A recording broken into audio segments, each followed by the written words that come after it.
दोस्तों, आज जो पवित्र बाइबल हमारे हाथों में है वो इतनी आसानी से हमारे हाथों तक नहीं पहुंच गई थी। इसके पीछे बहुत सारे लोगों का योगदान रहा है, क्योंकि कहीं ना कहीं उन लोगों के मन में यह बात बिल्कुल साफ थी कि परमेश्वर का वचन जीवित है। विलियम टिंडेल जैसे व्यक्ति को सिर्फ बाइबल की ट्रांसलेशन करने के लिए जलाकर मार दिया गया था। विलियम टिंडेल चाहते थे कि बाइबल इंग्लिश में भी ट्रांसलेट की जाए और ज़्यादा से ज़्यादा लोग पवित्र बाइबल को पढ़ पाएँ, और सिर्फ इसी चाहत के लिए उन्हें जलाकर मार दिया गया था। नॉर्थ कोरिया, सोमालिया, अफ़गानिस्तान, ये आज भी ऐसे देश है जहां पर पवित्र बाइबल को बैन किया गया है। अगर कोई व्यक्ति इन देशों में बाइबल को डिस्ट्रीब्यूट करते हुए पकड़ा पाया जाता है तो उसकी सज़ा सिर्फ़ और सिर्फ मौत होती है। लेकिन फिर भी परमेश्वर के लोग परमेश्वर की वचन की अहमियत को समझते हैं और सुसमाचार को अलग अलग तरीके से फैलाने में लगे हुए हैं। जैसे कि साउथ कोरिया में बहुत सारे विश्वासी हैं जो प्रभु यीशु को मानते हैं, और वो लोग चाहते हैं कि उनका पड़ोसी देश नॉर्थ कोरिया भी परमेश्वर के वचन को जाने।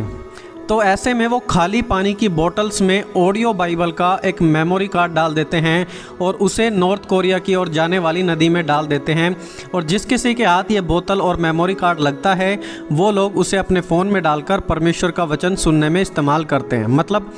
मतलब साफ है कि साउथ कोरिया के मसीह भाई बहन एक बोतल में एक छोटे से मेमोरी कार्ड को डाल देते हैं।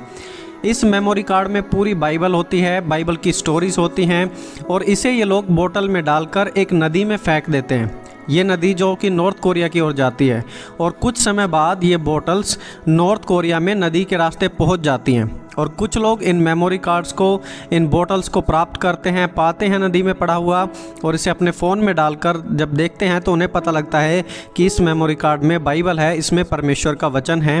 और इस प्रकार साउथ कोरिया से नॉर्थ कोरिया में परमेश्वर का वचन फैलाया जा रहा है। वहीं साउथ कोरिया के दूसरे कुछ और लोग अलग तरीका अपनाते हैं। ये साउथ कोरिया के लोग रात के समय एक पैराशूट या फिर एक बड़ा सा गुब्बारा नॉर्थ कोरिया की तरफ उड़ाते हैं। ये गुब्बारे नए नियम से भरे होते हैं, और जब ये गुब्बारे नॉर्थ कोरिया में पहुंचते हैं और जिस किसी के भी हाथ लगते हैं तो वहाँ के लोग उन गुब्बारों के अंदर से नए नियम को प्राप्त करते हैं, और ये ऐसा सोचकर भेजते हैं कि एटलीस्ट कुछ लोग तो उस नए नियम को पढ़ेंगे और परमेश्वर को जानेंगे, और कुछ आत्माएँ बचाई जाने पाएंगी। तो इस प्रकार साउथ कोरिया से लोग नॉर्थ कोरिया में परमेश्वर के वचन को फैलाने की कोशिश कर रहे हैं। दोस्तों, कोलंबिया भी मसीहों के लिए एक बहुत ही डेंजरस देश है, जहां पर हर साल हजारों मसीहों को बाइबल का प्रचार करने के लिए मार दिया जाता है। लेकिन इतने मुश्किल हालात होने के बावजूद भी रोलो जैसे लोग परमेश्वर के कार्य को बखूबी करने के लिए जंगली हिस्सों में भी करते हैं। रोलो कोलंबिया में रहने वाले एक पास्टर हैं जो कि बाइबल बांटने के लिए गहरे जंगलों में चले जाते हैं, और वो भी आतंकवादियों के बीच जंगलों में। रोलो से एक बार पूछा गया था कि आप बाइबल बांटने के लिए इतना बड़ा रिस्क क्यों लेते हैं, अपने जीवन को भी कुर्बान करने के लिए तैयार होते हैं। और पास्टर रोलो ने कहा था कि उनका परमेश्वर का वचन रिस्क लेने के योग्य है।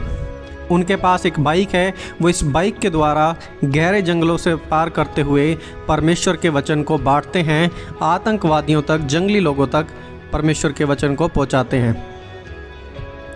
वहीं कोलंबिया के दूसरे एरिया में जहां पर आदिवासी लोग रहते हैं, वहां पर जाने के लिए कोई रास्ता नहीं है, तो उन्हें नाव के रास्ते यात्रा करनी पड़ती है, और ये नदियाँ और ये जंगल काफ़ी ख़तरनाक हैं। लेकिन फिर भी पास्टर रोलो अपना काम बखूबी करते हैं और आदिवासी लोगों के बीच भी पवित्र बाइबल को बांटते हैं। दोस्तों, आज मैं आपसे पूछना चाहता हूँ कि आप परमेश्वर का वचन बांटने के लिए क्या करते हैं? क्या आपको यह बताने में भी शर्म लगती है कि आप एक विश्वासी हैं? दोस्तों, आज तक आपने कितने लोगों को सुसमाचार बांटा है? कितनी बार अपनी गवाही बताई है? परमेश्वर के कार्य को कितनी बार लोगों के सामने बताया है आपने? देखिए, जो आपके और मेरे पास बाइबल है उसे पढ़ें। इस खुशखबरी के लिए ना जाने कितने सैकड़ों लोग इंतज़ार कर रहे हैं, लेकिन आपने इस खुशखबरी को अपने घर में बंद करके अलमारी में रखा हुआ है। दोस्तों, अपनी बाइबल उठाएं, जानें परमेश्वर की इच्छा को, और उस जीवित परमेश्वर का प्रचार करें जो दोबारा से आने वाला है। समय बहुत कम है, इसे गंवाएं ना। अपनी बाइबल ज़रूर पढ़ें।